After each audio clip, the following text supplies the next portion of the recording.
ನಮಸ್ಕಾರ ಎಲ್ಲರಿಗೂ welcome back to my vlogs. ನಮ್ಮ ದೈನಂದಿನ ಜೀವನದಲ್ಲಿ ಯೂಸ್ಫುಲ್ ಆಗುವಂಥ ಕೆಲವೊಂದು ಟಿಪ್ಸ್ನ ನಾನು ನಿಮ್ಮ ಜೊತೆ ಶೇರ್ ಮಾಡ್ಕೋತಾ ಇದ್ದೀನಿ. ನಾವು ಹಾಲು ಕಾಯಿಸಿದಾಗ ಕೆಲವು ಸಲ ಹಾಲು ತಂದಿರ್ತೀವಲ್ಲ, ಹಾಲು ಒಡೆದೋಗ್ಬಿಡುತ್ತೆ.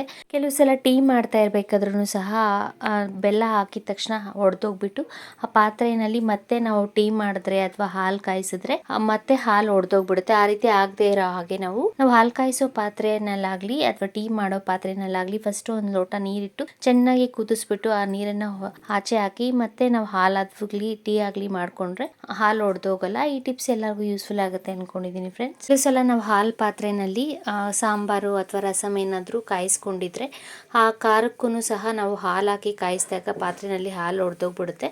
ಆ ರೀತಿ ಆಗದೆ ಇರೋ ಹಾಗೆ ನಾವು ಈ ರೀತಿ ನೀರು ಹಾಕಿ ಚೆನ್ನಾಗಿ ಕುದಿಸಿ ಹೊರಗಡೆ ಹಾಕೋದ್ರಿಂದ ಹಾಲು ಹೊಡೆಯೋದು ಕಂಟ್ರೋಲ್ ಆಗುತ್ತೆ ಫ್ರೆಂಡ್ಸ್. ನೆಕ್ಸ್ಟ್ ಟಿಪ್ ಅಂದ್ರೆ ನಾವು ಮಾರ್ಕೆಟಿಂದ ತರಕಾರಿ ತರ್ತೀವಿ ಅಥವಾ ಆನ್ಲೈನಲ್ಲಿ ಆರ್ಡರ್ ಮಾಡ್ಕೊಂಡಾಗ ಈ ರೀತಿ ತರಕಾರಿ ತಂದ ತಕ್ಷಣ ಮನೆಯಲ್ಲಿ ಕ್ಲೀನ್ ಮಾಡಿ ಫ್ರಿಜ್ಜಲ್ಲಿ ಎತ್ತಿಟ್ಕೊಳೋದ್ರಿಂದ ಇದ್ರ ಮೇಲೆ ತರಕಾರಿ ಮೇಲೆ ಕೆಲವು ಸಲ ರಾಸಾಯನಿಕ ಸ್ಪ್ರೇಗಳನ್ನ ಸ್ಪ್ರೇ ಮಾಡಿರ್ತಾರೆ. ಸೊ ಅದರಿಂದ ನಾವು ಹಾಗೆ ಡೈರೆಕ್ಟಾಗಿ ಯೂಸ್ ಮಾಡೋದ್ರಿಂದ ನಮಗೆ ಆರೋಗ್ಯ ಕೆಡುತ್ತೆ. ಸೊ ಅದಕ್ಕೆ ನಾವು ತರಕಾರಿನ ಯಾವುದೇ ತರಕಾರಿ ಆಗಲಿ ಫ್ರೂಟ್ಸ್ ಆಗಲಿ ಹೊರಗಡೆಯಿಂದ ತಂದ ತಕ್ಷಣ ಈ ರೀತಿ ಕ್ಲೀನ್ ಮಾಡಿ ನಾವು ಫ್ರಿಜ್ಜಲ್ಲಿ ಎತ್ತಿಟ್ಕೊಂಡ್ರೆ ನಾವು ಯೂಸ್ ಮಾಡುವಾಗ ಒಂದ್ಸರಿ ಮತ್ತೆ ವಾಶ್ ಮಾಡಿ ನಾವು ತರಕಾರಿನ ಬಳಸ್ಬೋದು.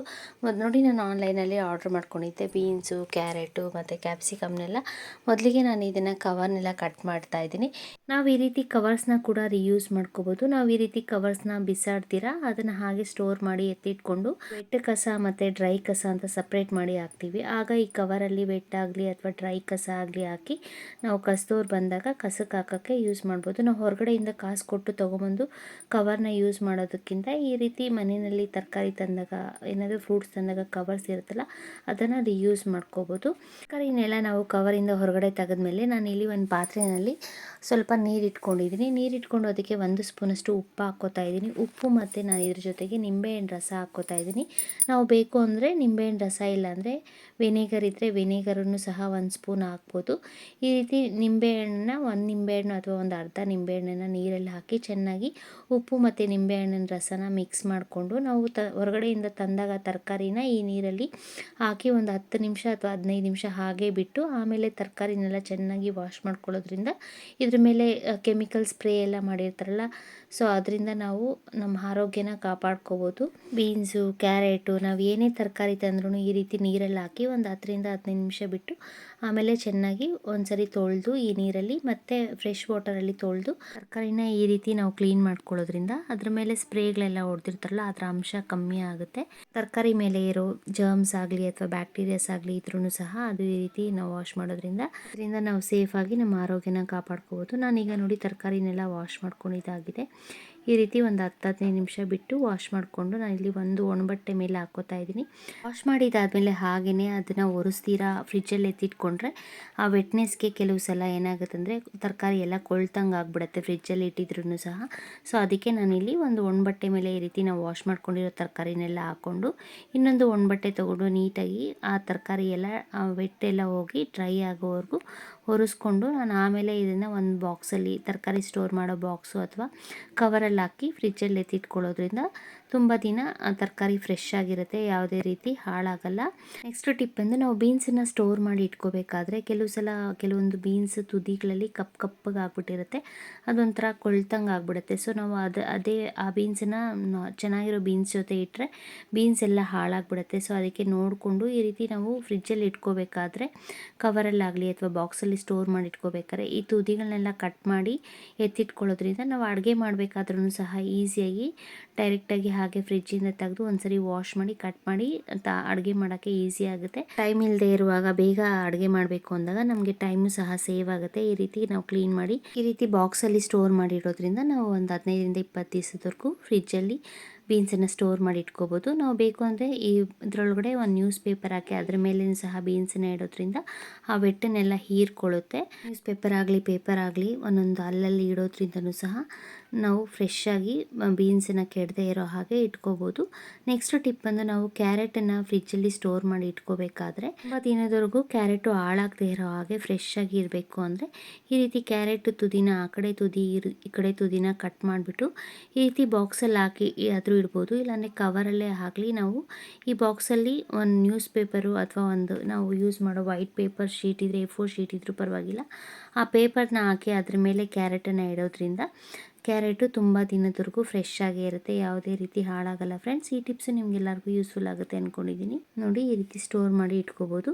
ನೆಕ್ಸ್ಟ್ ಟಿಪ್ ಬಂದು ನಾವು ಸೊಪ್ಪು ತರ್ತೀವಿ, ಸೊಪ್ಪು ತಂದಾಗಲೂ ಅಷ್ಟೇ ಆ ಬೇರು ಸಮೇತ ನಾವು ಫ್ರಿಜ್ಜಲ್ಲಿ ಇಡೋದಕ್ಕಿಂತ ಸ್ಟೋರ್ ಮಾಡಿ ಇಡೋದಕ್ಕಿಂತ ಈ ರೀತಿ ಫ್ರೆಶ್ ಆಗಿ ತಂದ ತಕ್ಷಣ ನಾವು ಆ ಬೇರನ್ನೆಲ್ಲ ತೆಗೆದು ಆ ಕಡ್ಡಿನೆಲ್ಲ ಕ್ಲೀನ್ ಮಾಡಿಕೊಂಡು ಸೊಪ್ಪನ್ನು ಸಪ್ರೇಟ್ ಮಾಡಿಕೊಂಡು ನಾವು ಈ ರೀತಿ ಕವರಲ್ಲಿ ಸ್ಟೋರ್ ಮಾಡಿ ಇಡಬೇಕಾದ್ರೆ ಈ ರೀತಿ ಪೇಪರು ಅಥವಾ ನ್ಯೂಸ್ ಪೇಪರನ್ನು ಈ ಕವರ್ ಒಳಗಡೆ ಅಥವಾ ಬಾಕ್ಸ್ ಒಳಗಡೆ ಹಾಕಿ ಸೊಪ್ಪನ್ನು ಸ್ಟೋರ್ ಮಾಡಿ ಇಡೋದ್ರಿಂದ ಮೆಂತ್ಯ ಸೊಪ್ಪಾಗಲಿ ಅಥವಾ ಯಾವುದೇ ಸೊಪ್ಪಾಗಲಿ ತುಂಬ ದಿನ ಫ್ರೆಶ್ ಆಗಿರುತ್ತೆ, ಹಾಳಾಗಲ್ಲ ಸೊಪ್ಪು.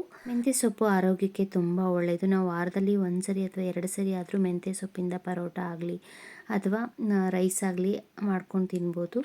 ಸಖತ್ ಟೇಸ್ಟಿಯಾಗಿರುತ್ತೆ. ಇದರಲ್ಲಿ ಮೆಂತ್ಯ ಸೊಪ್ಪಿನ ಹುಳಿ ಮಾಡಿದ್ರೂ ಸಹ ತುಂಬ ರುಚಿಯಾಗಿರುತ್ತೆ. ಕೆಲವರು ಮೆಂತ್ಯ ಸೊಪ್ಪು ಕಹಿ ಅಂತ ತಿನ್ನೋಕ್ಕೆ ಹೋಗಲ್ಲ. ಶುಗರ್ ಪೇಷಂಟ್ಸ್ಗಂತೂ ತುಂಬ ಒಳ್ಳೆಯದು ಮೆಂತ್ಯ ಸೊಪ್ಪು. ನೆಕ್ಸ್ಟ್ ಟಿಪ್ ಬಂದು ನಾವು ಈ ರೀತಿ ಬಾಳೆಹಣ್ಣು ತಂದಾಗ ಇವಾಗಂತೂ ಬೇಸಿಗೆ ಆಗಿರೋದ್ರಿಂದ ಬೇಗ ಹಾಳಾಗ್ಬಿಡುತ್ತೆ, ಕಪ್ಪಗಾಗ್ಬಿಡುತ್ತೆ.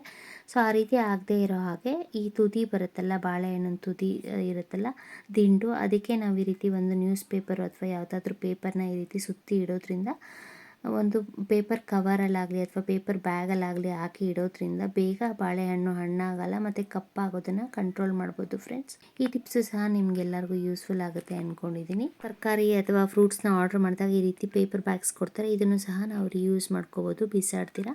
ನೆಕ್ಸ್ಟ್ ಟಿಪ್ ಬಂದು ನಾನಿಲ್ಲಿ ಕನಕಾಂಬರ ಹೂವು ತೊಗೊಂಡಿದ್ದೀನಿ. ನಾವು ಕನಕಾಂಬರ ಹೂವನ್ನು ತುಂಬ ದಿನ ಸ್ಟೋರ್ ಮಾಡಿ ಇಡಬೇಕಂದ್ರೆ ಈ ರೀತಿ ನಾವು ಒಂದು ಪೇಪರ್, ನ್ಯೂಸ್ ಪೇಪರ್ ಆಗಲಿ ಅಥವಾ ನಾರ್ಮಲ್ ಪೇಪರಲ್ಲೇ ಆಗಲಿ ಈ ರೀತಿ ರೋಲ್ ಮಾಡಿಬಿಟ್ಟು ಅದನ್ನು ಪ್ರೆಸ್ ಮಾಡಬಾರ್ದು, ಹಾಗೆಯೇ ಜಸ್ಟ್ ಫೋಲ್ಡ್ ಮಾಡಿಬಿಟ್ಟು ಇದನ್ನು ಒಂದು ಸ್ಟೀಲ್ ಬಾಕ್ಸಲ್ಲಾಗಲಿ ಅಥವಾ ಕವರಲ್ಲಾಗಲಿ ನಾವು ಹೂವನ್ನು ಇಟ್ಟು ಸ್ಟೋರ್ ಮಾಡಿ ಇಡೋದ್ರಿಂದ ಫ್ರಿಜ್ಜಲ್ಲಿ ನಾವು ಒಂದು 7ರಿಂದ 8 ಅಥವಾ 10 ದಿವಸದವರೆಗೂ ಹೂವು ಹಾಳಾಗದೇ ಇರೋ ಹಾಗೆ ಕನಕಾಂಬರ ಹೂವನ್ನು ಸ್ಟೋರ್ ಮಾಡ್ಬೋದು ಫ್ರೆಂಡ್ಸ್. ಈ ಟಿಪ್ಸು ನಿಮಗೆಲ್ಲರಿಗೂ ಯೂಸ್ಫುಲ್ ಆಗುತ್ತೆ ಅಂದ್ಕೊಂಡಿದ್ದೀನಿ. ನೆಕ್ಸ್ಟ್ ಟಿಪ್ ಬಂದು ನಾನಿಲ್ಲಿ ಹೂಕೋಸನ್ನ ತೊಗೊಂಬರ್ತೀವಿ. ಹೂಕೋಸಲ್ಲಿ ತುಂಬ ಹುಳ ಇರುತ್ತೆ, ಅದರಲ್ಲಿ ಸಣ್ಣ ಸಣ್ಣ ವೈಟ್ ಹುಳ ಆಗಲಿ ಅಥವಾ ಗೂಡು ಕಟ್ಬಿಟ್ಟಿರುತ್ತೆ, ಗ್ರೀನ್ ಕಲರ್ ಆಗಿ ಅಲ್ಲಲ್ಲಿ ಇರುತ್ತೆ. ಫಸ್ಟು ಮೊದಲಿಗೆ ತಂದ ತಕ್ಷಣ ಈ ರೀತಿ ಎಲೆಗಳೆಲ್ಲ ಇರುತ್ತಲ್ಲ ಅದನ್ನೆಲ್ಲ ಕಟ್ ಮಾಡಿ ಸಪ್ರೇಟ್ ಮಾಡ್ಕೋಬೇಕು. ನಾವು ಈ ರೀತಿ ರೆಡ್ ಕಲರ್ ಬ್ಯಾಗ್ಸ್ ಬರುತ್ತಲ್ಲ ಇದನ್ನು ಸಹ ರಿಯೂಸ್ ಮಾಡ್ಕೋಬೋದು, ಬಿಸಾಡ್ತೀರಾ. ನಾನು ಮೊದಲಿಗೆ ಇಲ್ಲಿ ಎಲೆಗಳನ್ನೆಲ್ಲ ಕಟ್ ಮಾಡ್ಕೋತಾ ಇದ್ದೀನಿ. ಹಿಂದೆ ದಿಂಡು ಥರ ಸ್ವಲ್ಪ ಉದ್ದಕ್ಕಿರುತ್ತಲ್ಲ ಅದನ್ನು ಸಹ ಕಟ್ ಮಾಡಿ ತೆಗೆದುಬಿಡ್ತಾ ಇದ್ದೀನಿ. ಈ ರೀತಿ ಕಟ್ ಮಾಡ್ಕೊಳ್ಳೋದ್ರಿಂದ ಈಸಿಯಾಗಿ ಆ ಎಲೆಗಳನ್ನೆಲ್ಲ ತಕ್ಕೋಬೋದು. ಕೋಸಲ್ಲಂತೂ ತುಂಬ ಹುಳಗಳಿರುತ್ತೆ. ನಾವು ಹೊರಗಡೆಯಿಂದ ಗೋಬಿ ಮಂಚೂರಿ ಎಲ್ಲ ತೊಗೊಂಬರ್ತೀವಿ, ಹೋಟೆಲಲ್ಲಿ ಅಥವಾ ರೋಡ್ ಸೈಡ್ ಮಾಡ್ತಾ ಇರ್ಬೇಕಾದ್ರೆ ಬಂಡಿನಲ್ಲಾಗಲಿ ತರ್ತೀವಿ. ಟೇಸ್ಟು ತುಂಬ ಚೆನ್ನಾಗಿರುತ್ತೆ ಅಂತ ತಿಂದ್ಬಿಡ್ತೀವಿ. ಅವ್ರು ಹೇಗೆ ಕ್ಲೀನ್ ಮಾಡಿರ್ತಾವೋ ಏನೋ ನಮ್ಗೆ ಗೊತ್ತಿರಲ್ಲ. ಸೊ ನಾವು ಈ ರೀತಿ ಮನೆಯಲ್ಲಿ ಹೂಕೋಸು ತಂದಾಗ ಸಾಂಬಾರು ಮಾಡೋಕ್ಕೆ ಮುಂಚೆ ಆಗಲಿ ಅಥವಾ ಏನೇ ಗೋಬಿ ಮುಂಚೆ ಆಗಲಿ ಈ ರೀತಿ ಕ್ಲೀನ್ ಮಾಡಿಕೊಂಡ್ರೆ ಹುಳಗಳೆಲ್ಲ ಬೇಗ ಬಂದುಬಿಡುತ್ತೆ. ಫಸ್ಟು ಮೊದಲಿಗೆ ನಾವು ರಾಗಿ ಹಿಟ್ಟು ತೊಗೋಬೇಕು. ರಾಗಿ ಹಿಟ್ಟು ತೊಗೊಂಡು ನೋಡಿ ಈ ರೀತಿ ಉಲ್ಟಾ ಮಾಡಿ ಆ ಸೈಡಲ್ಲೆಲ್ಲ ಹೋಲ್ಸ್ ಇರುತ್ತಲ್ಲ ಅದರೊಳಗಡೆ ಎಲ್ಲ ನೀಟಾಗಿ ರಾಗಿ ಹಿಟ್ಟನ್ನು ಫಿಲ್ ಮಾಡಿ ಮತ್ತು ಮೇಲೇನೂ ಸಹ ಈ ರೀತಿ ಹೂಕೋಸಿಗೆ ರಾಗಿ ಹಿಟ್ಟನ್ನು ಹಾಕಿ ಜಸ್ಟ್ ಈಗ ಒದಿದ್ರೆ ಸಾಕು, ಅದರಲ್ಲಿ ಎಷ್ಟೇ ಹುಳ ಇದ್ರೂ ಬಂದುಬಿಡುತ್ತೆ ನೀಟಾಗಿ. ನೋಡಿ ನಾನಿಲ್ಲಿ 1-2 ಸಲ ಇದೇ ರೀತಿ ರಾಗಿ ಹಿಟ್ಟು ಸ್ವಲ್ಪನೇ ಹಾಕಿ ಕ್ಲೀನ್ ಮಾಡ್ಕೊತಾ ಇದ್ದೀನಿ ಹೂಕೋಸನ್ನು.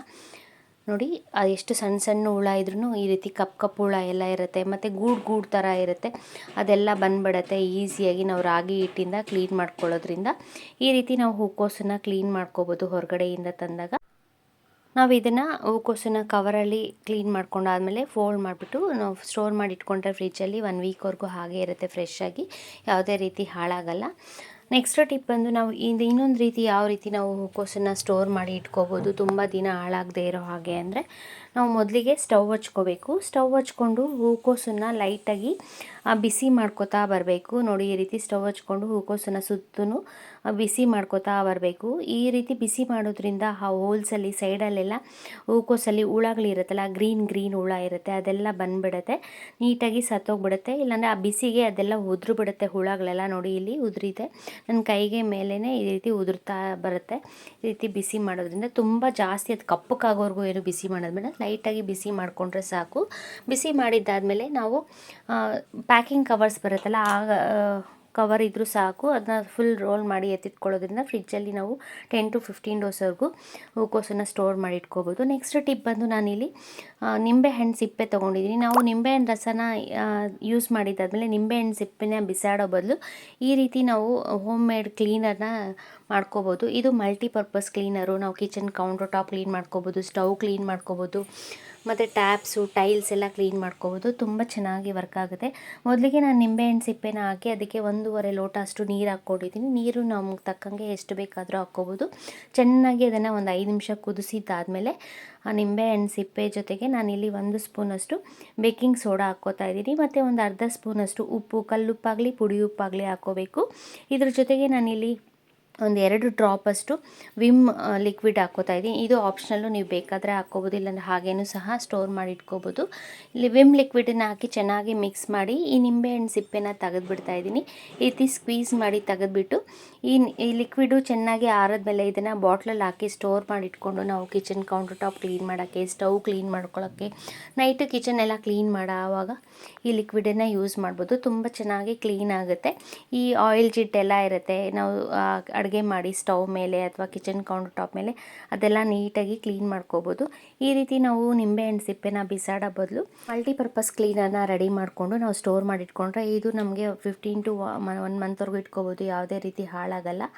ಈ ರೀತಿ ಬಾಟ್ಲಲ್ಲಿ ಸ್ಟೋರ್ ಮಾಡಿ ಇಟ್ಕೊಂಡ್ರೆ ಈ ಪ್ಲಾಸ್ಟಿಕ್ ಬಾಟಲ್ಸ್ನ ಬಿಸಾಡೋ ಬದಲು ಬಿಸ್ಲರಿ ಬಾಟಲ್ಸ್ನ ಈ ರೀತಿ ನಾವು ರಿಯೂಸ್ ಕೂಡ ಮಾಡ್ಕೋಬೋದು. ಬಾಟಲ್ಸಲ್ಲಿ ನಾವು ಈ ರೀತಿ ಲಿಕ್ವಿಡ್ಸ್ನ ರೆಡಿ ಮಾಡ್ಕೊಂಡಾಗ ಸ್ಟೋರ್ ಮಾಡಿಡೋಕ್ಕೆ ಇದು ನಿಮಗೆಲ್ಲ ಯೂಸ್ಫುಲ್ ಆಗ್ಬೋದು ಅಂದ್ಕೊಂಡಿದ್ದೀನಿ ಫ್ರೆಂಡ್ಸ್. ನೋಡಿ, ನಾನಿಲ್ಲಿ ಒಂದು ಸ್ವಲ್ಪ ಲಿಕ್ವಿಡ್ ಆಗಿ ನಿಮಗೆ ತೋರಿಸ್ತಾ ಇದ್ದೀನಿ ನಾನು ಯಾವ ರೀತಿ ಕ್ಲೀನ್ ಮಾಡ್ಕೋತೀನಿ ಅಂತ.